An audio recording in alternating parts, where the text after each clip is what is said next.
सोनभद्र जिले के अघोरी राज्य की रहने वाली मंजरी को बलिया के गौरा गांव निवासी वीर लोरिक से प्रेम हो गया था। लोरिक को पता था कि बिना युद्ध के मंजरी को हासिल नहीं किया जा सकता था।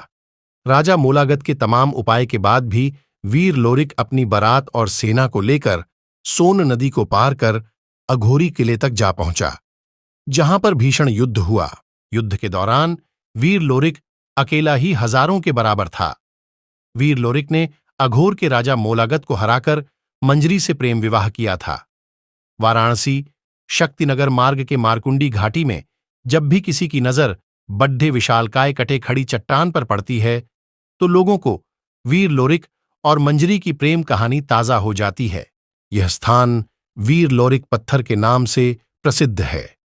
गोवर्धन पूजा के दौरान यहां कई जोड़े लोरिक और मंजरी की तरह अपने प्रेम की प्रार्थना करने आते हैं। लोरिक और मंजरी की यह प्रेम कहानी 10वीं सदी की बताई जाती है। आदिवासी अंचल में लोकप्रिय यह कहानी बल्कि अपनी संस्कृति और विरासत से जुड़ने के लिए लोगों को प्रेरित करती। सोनभद्र जिले के अघोरी स्टेट की रहने वाली मंजरी को बलिया के गौरा गांव निवासी वीर लोरिक से प्रेम हो गया था। लोरिक को पता था कि बिना युद्ध के मंजरी को हासिल नहीं किया जा सकता था। लोरिक एक महान योद्धा था। वहीं जानकारों कहना है कि उसकी तलवार 85 किलो की थी। राजा मोलागत के तमाम उपाय के बाद भी वीर लोरिक अपनी बारात और सेना को लेकर सोन नदी को पार कर अघोरी किले तक जा पहुंचा, जहां पर भीषण युद्ध हुआ। युद्ध के दौरान वीर लोरिक अकेला ही हजारों के बराबर था। वीर लोरिक ने अघोर के राजा मोलागत को हराकर मंजरी से प्रेम विवाह किया था। मंजरी के कहने पर लोरिक ने अपनी तलवार से पत्थर को 2 भागों में काट दिया।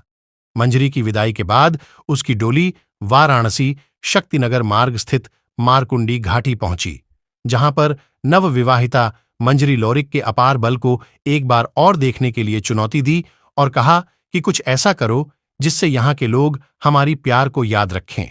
लोरिक ने पूछा कि बोलो मंजरी, क्या करूं?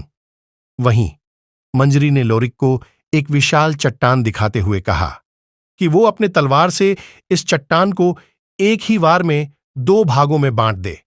लोरिक ने विशालकाय चट्टान को अपनी तलवार से एक ही बार में 2 भागों में विभाजित कर दिया और अपनी प्रेम परीक्षा में पास हो गए। इस अद्भुत प्रेम का प्रतीक 2 भागों में खंडित शिलाखंड आज भी मौजूद है। आज भी वह पत्थर का टुकड़ा अमर प्रेम की निशानी के तौर पर देखा जा सकता है।